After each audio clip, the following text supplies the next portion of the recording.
Southshore anglers. Am I correct? And now you look at him, he's on this big global scale with all these big daggone named fishermen because his name is right there with him, talking all this stuff, and I'm like, yeah, I've got him into it. I'm winning. But the best part about it is when you watch it, you can go back and actually go to our YouTube channel and watch the video, and it's still just as good. So without any further ado, my good friend, Captain Rickard, when I say a great tournament redfish angler, he's good. How good of a fishing captain is he for redfish? That's the birthday I've ever had. And then Captain Mike Goodwine. Gentlemen, the floor is all yours. You don't have to stand. You can sit unless you really want to, because I know how tired you are. I'm going to let you start it off. You are the one who bring the ride, so we're going to give you the ride back.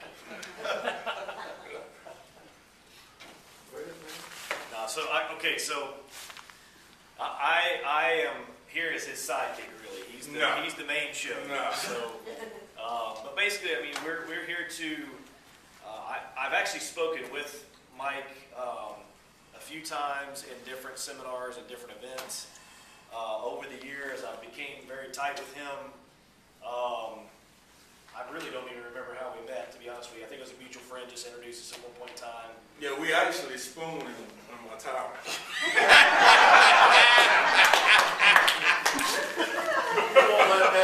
So let's go ahead and correct this so everyone has the correct of what happened.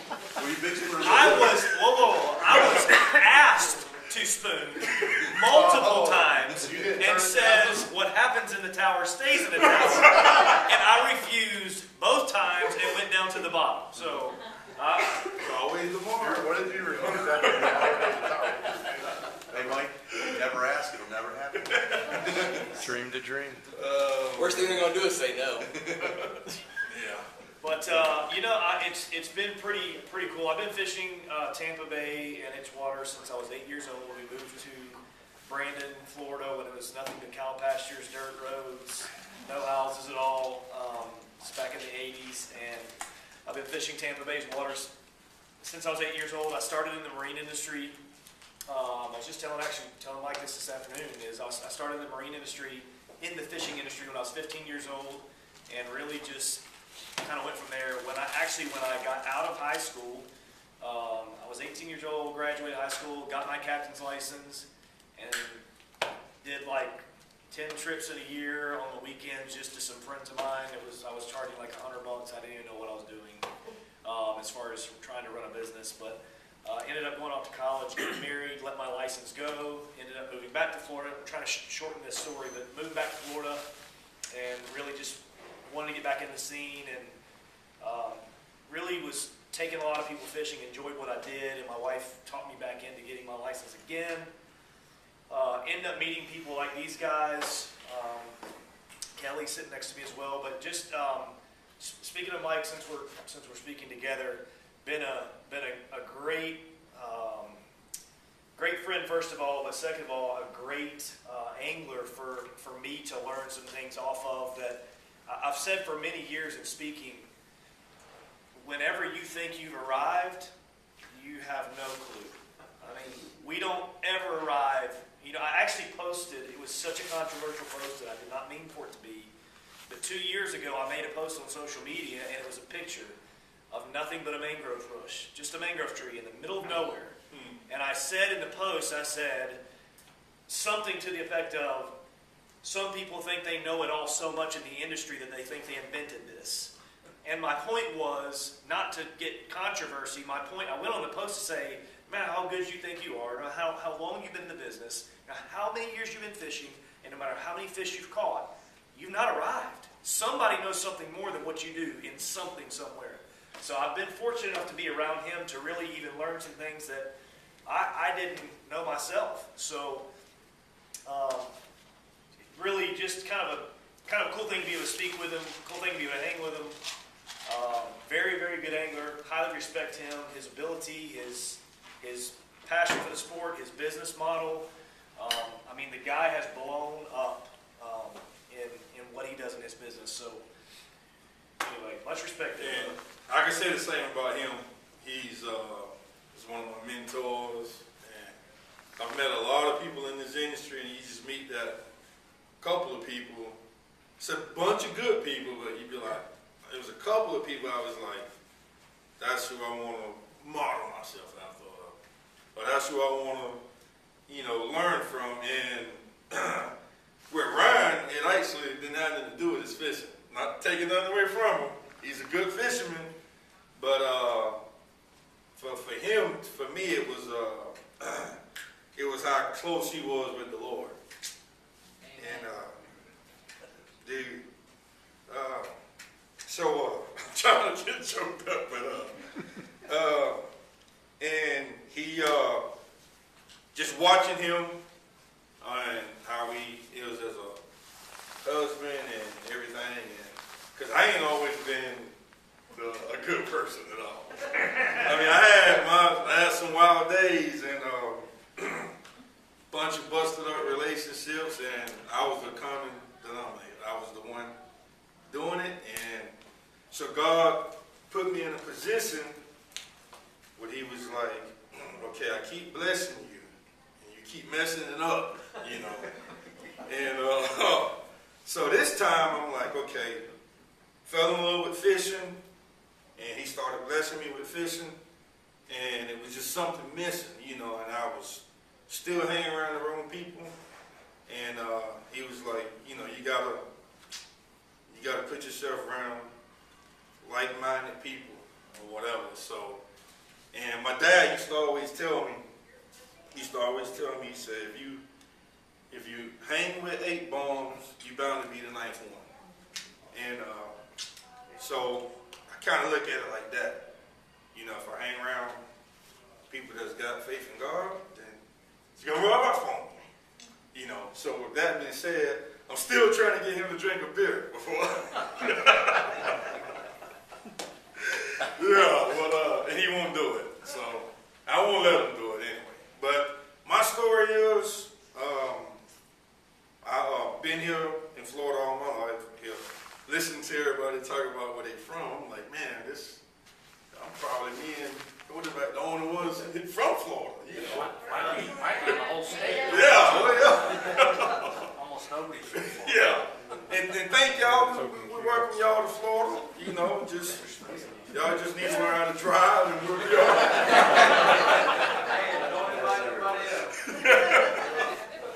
Yeah, but I'm a real Florida native, and my dad raised me ever since I was young in this kid right here fishing.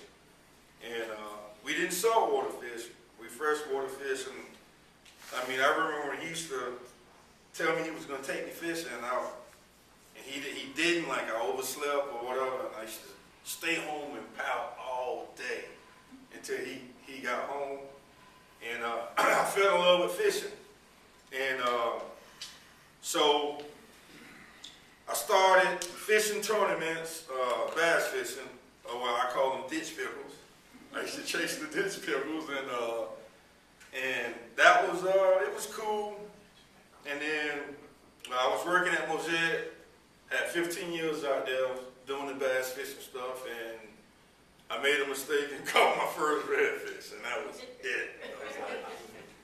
I saw the light. And so with my job, I'm trying to make this quick, with my job, I had 14 days off during the month. And I only worked 14 days, and I had 14 days off. Well, those 14 days, I was right out here in Tampa Bay trying to learn how to catch fish. And it became an addiction, and it was, all y'all know how addicting it can be. So I was out there every day doing my thing, and started learning some stuff from friends and picking up some stuff on my own and watching the water and just trying to figure everything out. And then before I knew it, I had like a buzz, like people was talking about me. Some in a good way, a lot in a bad way. And so it just, kept hearing my name come up on the good side and on the bad side. So the bad side was, since I was out here every day, everybody thought I was running illegal charges. And I'm like, I'm just out here fishing, And so I kept hearing it, and then I took a guy out fishing, and he was like, man, why don't you get your license and just shut everybody up? I'm like, man, I just like fishing, dude, you know. And he got my email address, and about 2 days later, I received an email from C School. He signed me up and paid for it. I'm like, wow. So I was like, nah, I gotta go. So went to C School, passed on the first time. I'm proud of that because so many people failed it. And it was the hardest test I ever took in my life. Don't let nobody tell y'all different. And I promise to God, by the time I left St. Pete and made it to, I think I would eat one city to the party, if somebody could have asked me one question on that test, I couldn't have told me. I dumped it right out my brain. You know, because, you know, a lot of it didn't have nothing to do with what we actually do. You know, it's a lot of it about if I was running a cruise ship or something. But, Or the Mississippi River. no. So long story short, I got my captain's license, and then it seemed like the industry started taking me a little more serious, and I just started getting closer to God, and, you know, and I am. I woke up one day and quit my job 2 years ago and been a full-time charter captain. I ain't missed a beat, so now I'm here doing seminars. So. Except when you put your first boat there on that island. Oh yeah, That was, yeah. that was my thing. He knows his way around Black Island because on the test, he had Tampa Bay. Yeah, and you know, and I'm the first, like when something bad happened to people, people try to hide it. Like I'm open book. Anything happened to me, I'm gonna tell it. And so I crashed my boat in the mangroves right there in Wood Manatee. And before I even called for help, I took a picture and put it on social media. I'm like, y'all gotta see what I just done. And before we get into fishing, I was at work telling my coworkers about what I'd done. I said, man, I crashed my boat in the mangroves. And they was like, well, I said, look, Manatee River. I said, I'm gonna show you what I done. So I pulled up. This is no joke, y'all can look it up. I pulled up, got on the computer at work. I'm looking on Google Maps, and I'm trying to show them where I crashed my boat. I'm like, you got to be kidding me. I was looking at the islands in between where I crashed my boat. I ain't making this up. Check it out. No, it's the honest God truth. One island is called Negro Island, and the other island is called Chicken Island. I swear. So it was like a magnet. I went right into Chicken Island.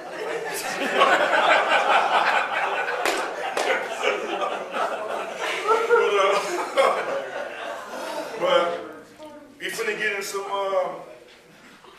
fishing now, you know. And this is me. This is what I am. I like to have fun. Like to be funny.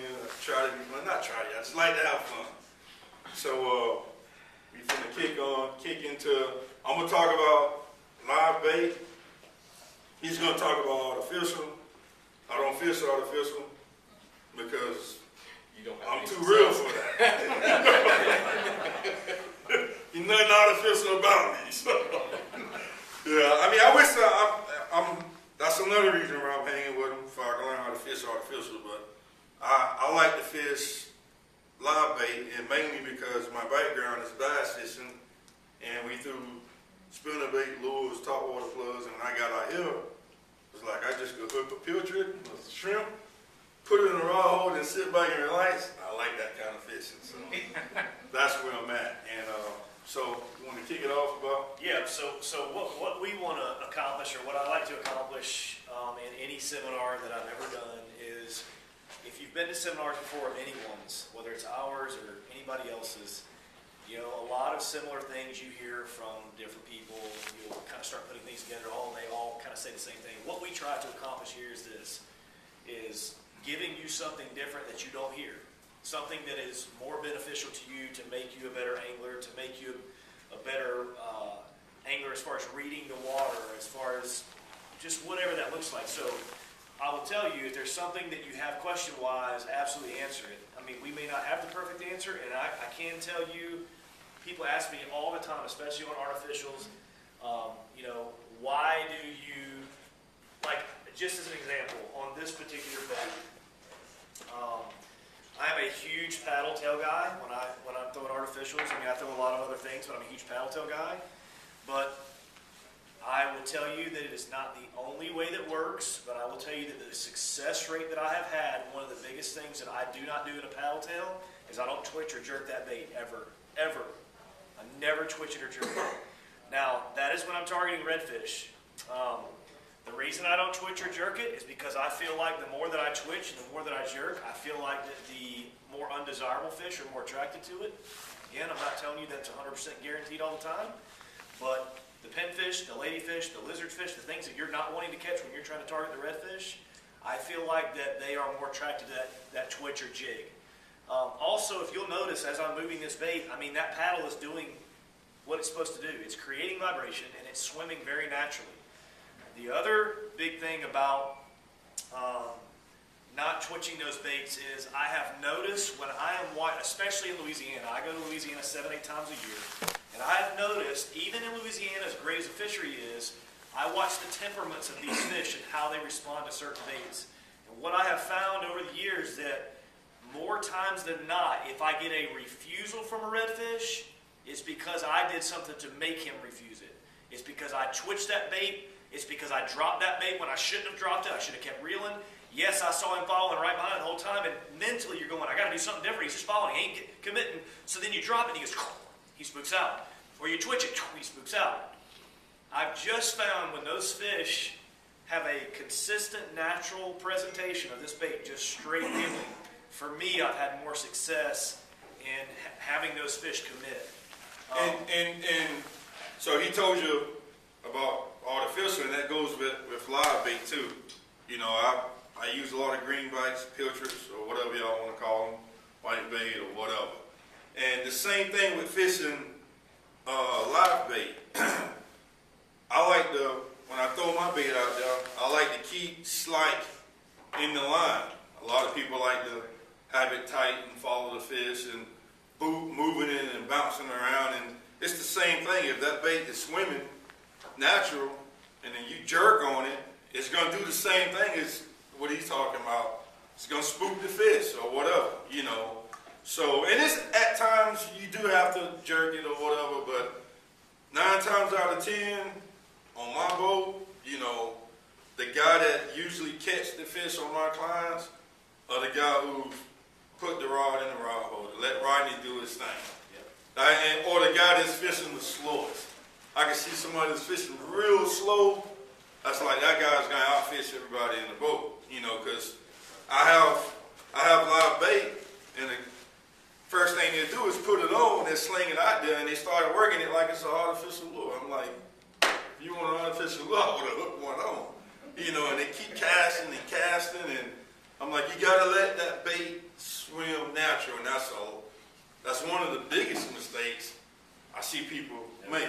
You know, and the second mistake is after they don't beat the bait up, slinging it out, and I look at the bait and it's almost about to die, and I'm like, hey man, you putting the bait on. Oh no, it's good. He's twitching. It's twitching. It's twitching because it's about to die. You know. You know? So I'm like, just put a new bait on. You got 1,000 of them in the live well. Put a new bait on, sling it out there, put it in the rod holder, and just let it be. Yeah. Instead of jerking it around. And it's, I don't know why, but everybody in this room has been fishing with live bait, and they get a phone call or go to grab something to eat. What usually happens? You get hooked up. Why? Because you put it down and it's sitting still. Think about it.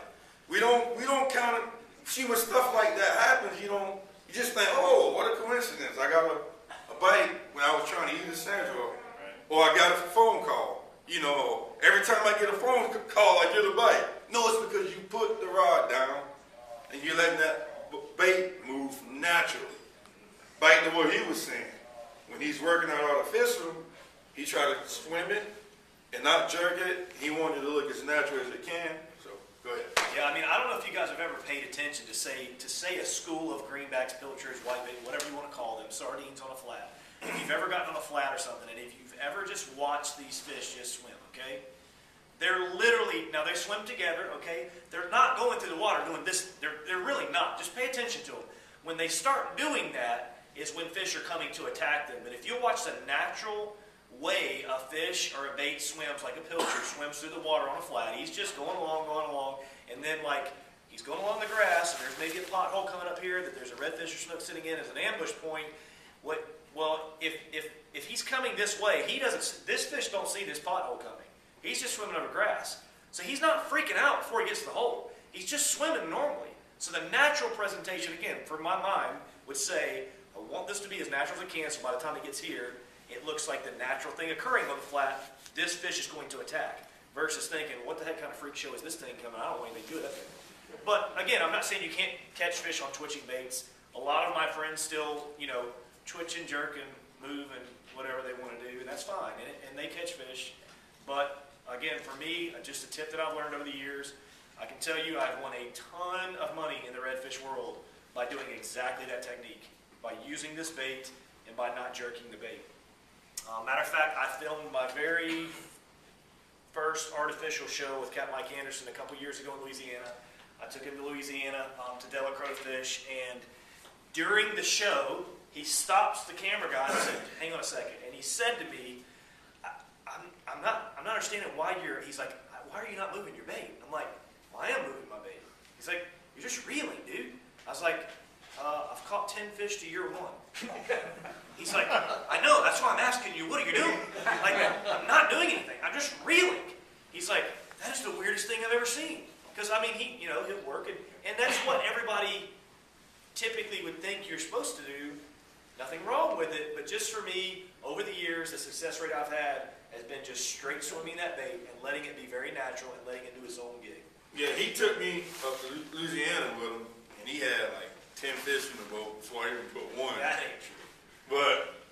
And up there, I wasn't used to it in Tampa. You get to actually see the fish swim out and eat the bait almost every time.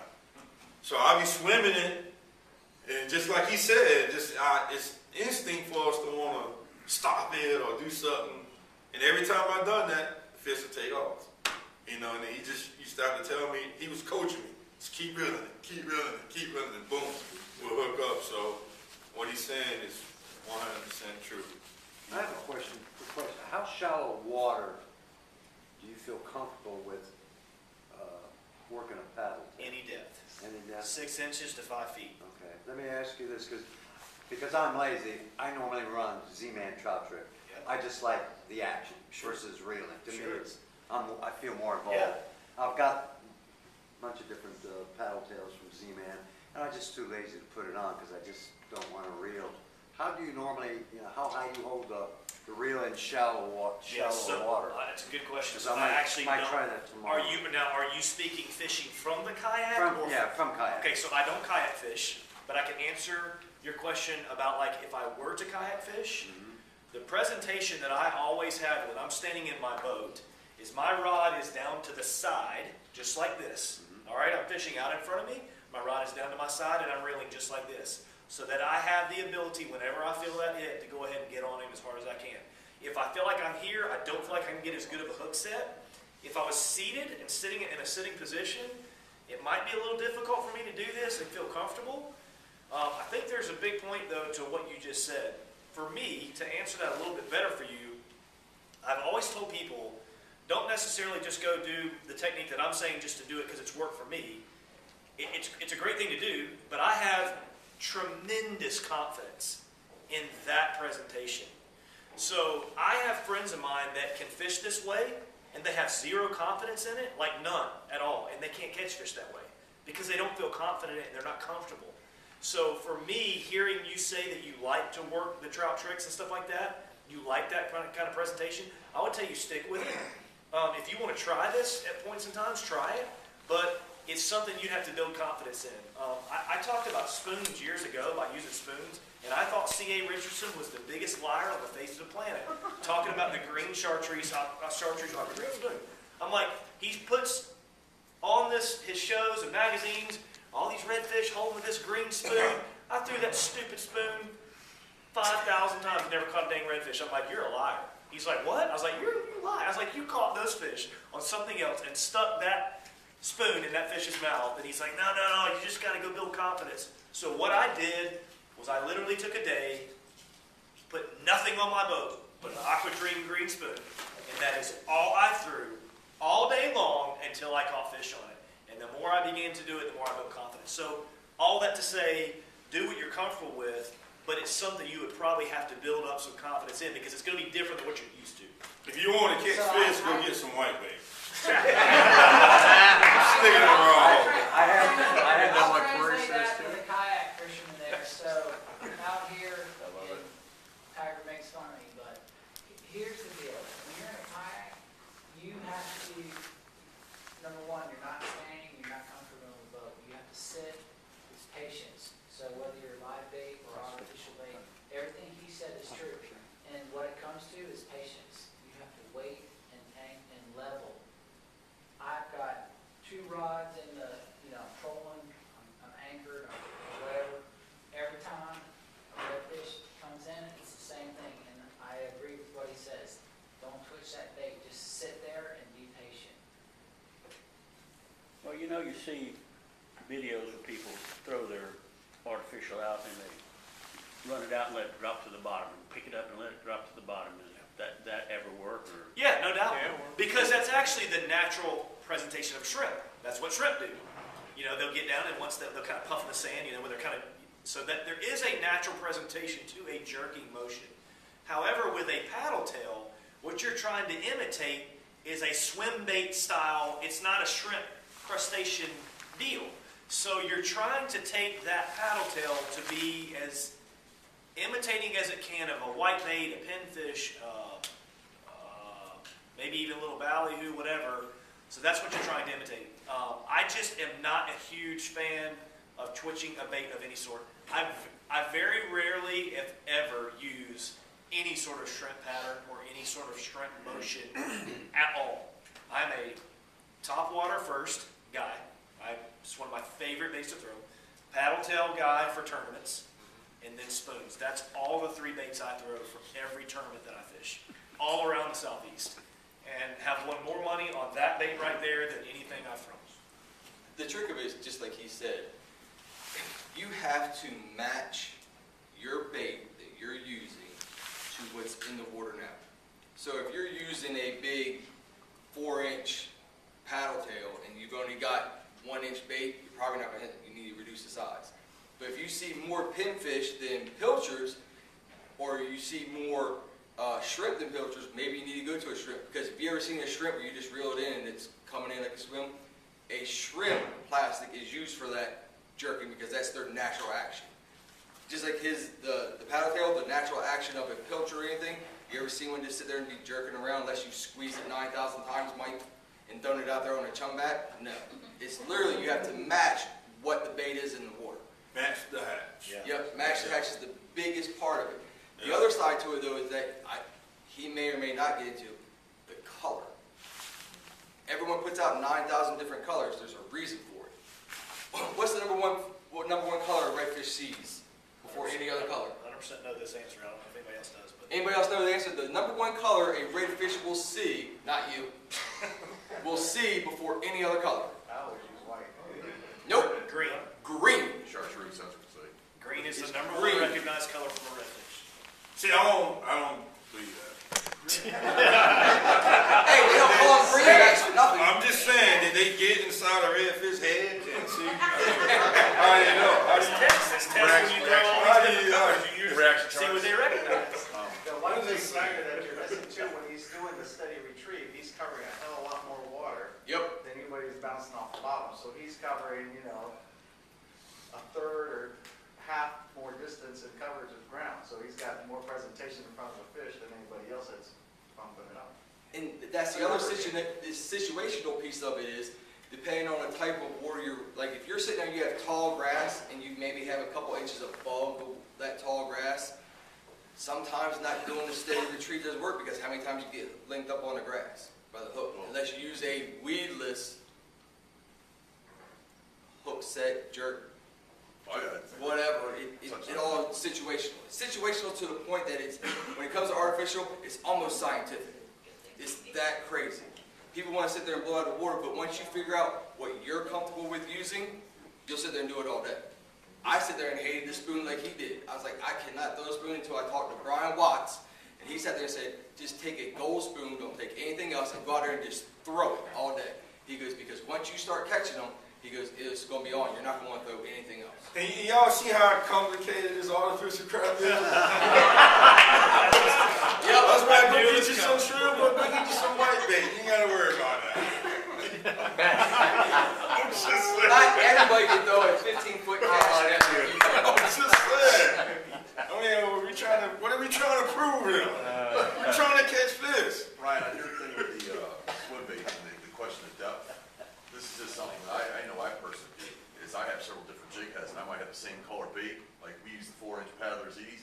I might have one with an 1/8 ounce or 16th ounce, one with a, you know, like a 1/6, one with a 1/4, depending on the water depth, or like the grass, like if you might be in, you know, 2.5 feet of water, but the grass is up, you know, 1.5 foot, and you got to swim it kind of just under the surface. I'll throw a 16th ounce head. No doubt. And that way you can still keep a slow retrieve without the fall. No doubt. And on the same premise, using the shrimp imitations, because I'm lazy, I don't throw nets, and I just like to go out and fish. And I'll even go to lights, and I used to be, you know, go get a dozen shrimp or whatever. But I found out even with some of the shrimp imitations, if you just throw it out there and just let it drift and don't do anything, I call it dead sticking, you'll get hits. It'll be like, you're just sitting like this, and the tide's just swinging all of a sudden, thump, and you're not doing anything. So Scott, you and I need to go fish, because I seriously, in my entire career, never to this day have I ever caught fish dead sticking on an artificial bait. Procure. Now, No. I've done it. I've done gulps. I've done everything out there. So we just need to go, so you can make me a believer. I know it works, because all my buddies do it too. I can't make it work. But I don't spend the time in it. The confidence is the thing. That's Is that absolutely right. what happens when you don't have confidence in bait? You say, oh my God, I got to use a spoon. So you get up and No you start throwing, you're like, ah, see, this isn't working. And you, No doubt. and you rush it, you hurry it, and you don't really work And the that's bait. my point to where I was saying to you, stick with what you feel confident in, and then build to do other things. Well, the trick trout, there is no action to the bait. So unless you impart some way, you can even do just a slow swim and make that bait just kind of just oscillate, like what would be like a worm or an eel. You know, you can do it even using your presence, where you're still just reeling it slowly, but you're just kind of lifting the tip up a little bit and just swimming along. But it's not jerking or it's not hopping, because if you ever look at snakes or anything, the way they swim in the water, they just oscillate along. There you go. You had a question? I do. You said green was the first most recognizable Yeah. color. Yeah. What percentage of the time when you're throwing these paddle tails are you using green? Okay, so for Tampa, speaking our area, my favorite so I throw, I don't have the shirt on, but Strike First Baits is my favorite bait to throw. They used to be called Stinky Fingers Bait Company. Switched their names to Strike First Baits. Very great paddle tails. I love what they are. They're a scent release bait. They got a sponge inside. All that being said, for Tampa Bay, my favorite color is called Disco Green. It is not a full green color. It's almost got a little bit of a motor oil tint to it. And it's kind of got a clearish tint, but it's got green fleck in it. So it's not a full green pattern, but that is the very first thing I throw. Now, obviously, there's a whole lot more to get in depth, which we won't even have time to do this evening, but there is a lot more to color selection, whether there's sunny, overcast, and it's not always 100% of the time, but there's a lot more to that. But yes, Disco Green is my favorite color to throw here in Tampa Bay. If you'll notice, in any soft plastic, they have different types of baits, different colors with green in them. It all depends on water clarity. Is a huge one. My favorite's always been the electric chicken, especially in the Z-Man side, because there's a little bit of green on top of that sits underneath the pink. But there's so many things. As long as there's green in it, that's usually the one that they strike. 9 times out of 10, in my opinion. Yes, sir. How about the jig head color? To me, it makes SD. no No difference. sense. For me, it makes no difference. I throw a straight gray, regular lead colored. But I mean, some of my buddies throw chartreuse, some of my buddies throw red. For me, it really doesn't make any difference. But I don't throw jig heads a lot. I throw swim bait hooks, so I can go weedless and I can come through this grass. So I don't have to worry about getting hung up. But that's just the style I prefer. The only big thing that you would possibly think about on a jig head is if there's any other presentation to it. Not necessarily color like in the Z-Mans, they have a red fish eye and a trout eye. If there's an eye on it, make sure it's a red eye, first off, but it sometimes helps out with that. Other than color, nothing. You have a question? I was gonna have Ryan, because I'm like Mike, I grew up, I mean, the only thing artificial about my fishing was the net. Yeah. You know, Yeah. to catch bait with. Mike's your guy then. Right. Well, That's why they live on the same road. and that's, let's get back to the live bait. You know, and that's how I grew up fishing, you know, Yeah. and then fishing with Robbie, and he's a hardcore artificial guy, you know, much like you. And, you know, we went to Louisiana, and I'm like, what do we throw? Yeah. You know, he's like, oh, we're gonna throw these weighted, you know, swim bait hooks. And Yeah. I'm like, do what? Yeah. You know, not like the normal jig head, you know, and that's what a lot of people think about, and that's how you got that one rigged up. But there's tons of different ways to rig it. No You doubt. know, before, I wouldn't throw one, because you can't throw it out here. You know, you're hung up half the time. You know, in a lot of the spots that I fish, so that opened up a whole other world that I'm not opposed to throwing it. Yeah. Because it's convenient, you know, you can throw a long ways, you ain't gotta worry about it getting all twisted up, so I was gonna say that was something you should touch on. You have a question, bud? I do, Ryan. Sorry, Mike. Yeah, it's cool. I mean, Yeah. nets are I'm taking notes myself. Nets are for cleaning your pool, man. I'm sorry. I always see in Louisiana we use heavier swim bait hooks because we're on platforms. Yep. What do you usually throw here? Here, Yeah. same thing. Okay. But the Do you condition. say more like 3/16, not go to quarter? Depends. Ish. It really depends on how fast I'm wanting my retrieve to be. So somebody asked earlier something about the depth, where I feel comfortable fishing the depth. Was that you that asked that? Okay. Well, what's the I minimum? like to present my bait as slow as I can with it still working. Like, you can reel a paddle tail so slow that the paddle won't move, and then to me it loses its effectiveness. The only reason I like to do that is because, again, I feel like I've got a much. My mentality says I got a much better chance at a fish committing if that bait is moving slow and not ripping through the water. Now, there are reaction strikes that you will get by ripping them through the water, but that's just what my mindset says. So I could throw a quarter, I could throw a 3/16, I could throw a 16th, I could throw a 3/8, an 1/8. It's just what depth am I fishing? Is there grass? Is there sand? Is there rock? What is it? But yeah, so. Mike's over here going, y'all speaking Mandarin right now? So I have no idea. He's like, look at the rod. Yeah. Any other questions real quick before we get to the The live? only comment was, when the conversation was going, is just to decipher between working the mangrove shoreline versus the flat. Yes. Fast retrieve on the flat, maybe the shrimp imitation up against the mangrove, slow twitch, let it sit. Could be. I don't beat bushes a lot. He beats bushes a whole lot with the live bait. So as an artificial fisherman, I have done that. I would rather stab my eyes out with knives than have to deal with pitching bushes with artificial. It drives me nuts. I have severe ADD. I can't do it. But yeah, you're correct. It would really depend on the situation. But I don't fish bushes like he's great at fishing bushes. Because my background is bass fishing, you have to know how to cast. Not saying you don't know how to cast. The I'm one just thing saying. that I learned from Lisa Fitzgerald, if you're going to throw artificial up against mangrove line, you're not going to do it like he's going to do it, where you're going to sit there and power pull your boat, you're facing the mangrove line. You're going to go, either the tide's coming in or going out, you want the tide in your face. That way you sit there and get yourself parallel with that mangrove line, and you throw, and that way you work that boat, your lure, right along that mangrove line, not throwing it in there and then pulling it out. It's got to work right along it. If the tide's going out, you want that tide in your face. So, because where's the bait going to go? The tide's going out. It's going out.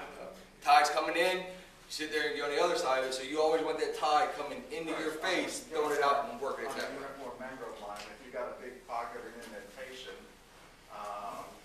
you're going to work the pocket in there, and if Yep. there's a big scooch in there, you slide with your knee. Touch on, if you can, because you talk about this a lot, and I actually learned a lot from you talking about this, is when you talk about pitching, when you're pitching bushes for redfish, talk about when you pitch that thing out there and when people flip the thing over to reel. Like, talk about it, show that, because that to me was huge. Okay. And Talk about what?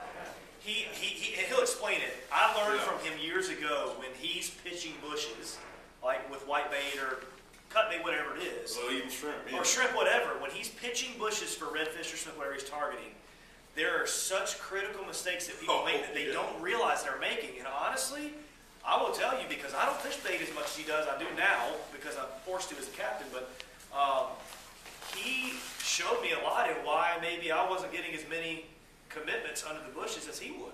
So Yeah. he'll explain a And little bit. this is the kayak fisherman, Oh, yeah, because you could, you're easing in, you're pitching in, so. yeah, your kayak, wade, you listen what I'm finna tell you, you'll catch fish. And this what a lot of times with these seminars, I think like a lot of people listen to us, but then when they get back on the water, they go back to doing what they normally do.